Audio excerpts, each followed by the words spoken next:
أيوه، جيتكم بوصفة حلوة التومة والطريقة بالتفصيل، ما عليكم غير تخلوا لي دي جيم ودي كومونتير وتابعوا معايا لا فيديو. عندي هنايا 400 غرام تاع صابلي مطحون مع 200 غرام تاع بسكوي مطحون، 200 غرام تاع جوز مطحون، وهنايا درت شوكولا تختيني مع 100 غرام تاع كريم ليكيد.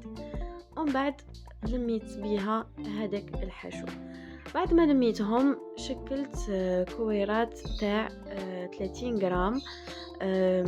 غطيتهم بالبابي فيلم وخليتهم في فريجيدير يجمدوا. حاول لازم نخدموا بهم وهما جامدين. ومن بعد ديريكتومون رحت للحشو اللي درت فيه ربع كيلات تاع لوز مطحون.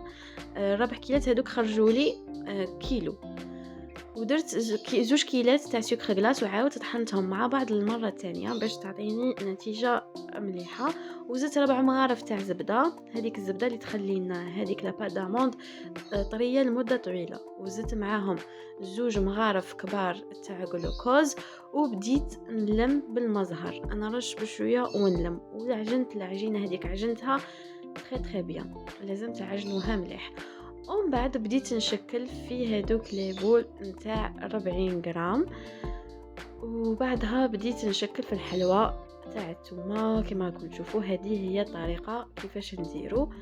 و بعد ما درنا هذوك الكويرات نغطيوهم باش ما تنشفناش، ومن بعد نفوتوها في الناكري بهذه الطريقه ونشكلو بالكوبات هذاك الشكل.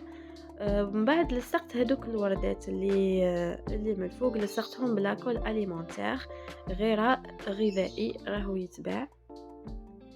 وهذه هي النتيجه. سلام.